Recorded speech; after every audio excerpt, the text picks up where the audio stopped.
Cardio kills gains. It's a fitness myth so persistent, it's practically a meme.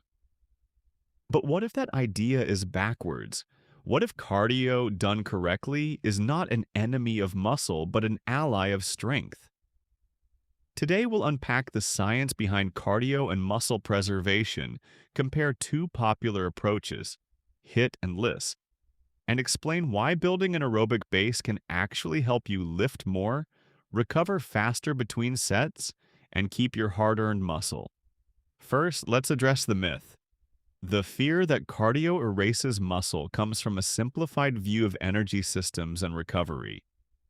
When you run or bike, your body uses calories, and some people assume that extra calories burned automatically come from muscle.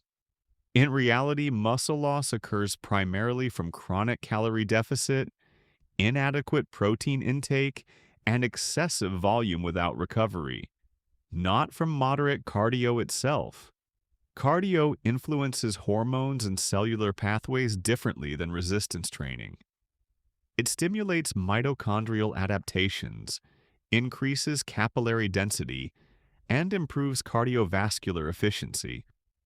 Those changes help your muscles get oxygen and nutrients more efficiently. They do not inherently deconstruct muscle tissue. Now the big question, HIIT or Liss? High-intensity interval training is short, intense bursts of effort followed by rest.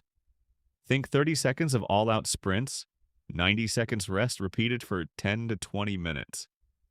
HIIT is potent for improving VO2 max, stimulating calorie burn both during and after exercise, and preserving anaerobic power. It engages fast-twitch muscle fibers, the same fibers that contribute to strength and hypertrophy, and can be integrated without dramatically increasing weekly training volume. Because HIIT is brief, it has a smaller total time cost and can be metabolically efficient for fat loss when paired with proper nutrition. Low-intensity steady state, or LISS, is the opposite. Prolonged, moderate effort like a 40-minute brisk walk or steady bike ride. LISS primarily uses the aerobic system, recruits slow-twitch fibers, and is less taxing on the nervous system. It's easier to recover from and permits higher training frequency. For those in a significant calorie deficit, LISS poses less risk of interference with recovery than heavy, repeated HIIT sessions. Which is better for preserving muscle? The answer is context dependent. If you're short on time, experienced, and can manage recovery, HIIT offers a strong stimulus without endless hours of cardio.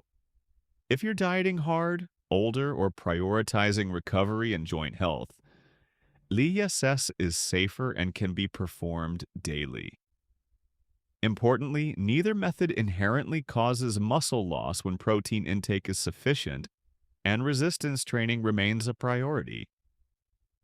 Beyond fat loss, a perhaps underappreciated benefit of cardio is its effect on lifting performance.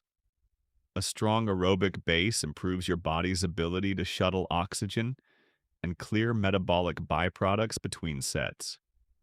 That means shorter rest intervals without a drop-off in performance, more total quality volume per session, and less fatigue across a workout. Athletes who develop aerobic capacity often report improved work density.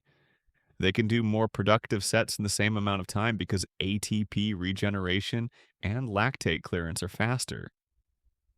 Essentially, cardio enhances the recovery windows between high-intensity lifts. Practical application. Don't treat cardio as a punishment, treat it as purposeful conditioning. Aim for 2 to 3 HIIT sessions per week if you want time-efficient aerobic gains, or 3 to 5 LISS sessions if you prefer lower systemic stress. Keep weekly resistance training consistent. Prioritize 1.6 to 2.2 grams of protein per kilogram of body weight, and align calorie intake with your goals. Monitor energy and performance. If lifting strength drops, reduce cardio volume or adjust calories. In the end, cardio does not kill gains. Poor programming does. When integrated intelligently, cardio burns fat and strengthens the systems that support lifting. Build your aerobic base. Select the style that fits your recovery and schedule, and remember that the strongest lifters are often the fittest ones. Your cardio can be the fuel that powers better lifts, not the thief that steals them.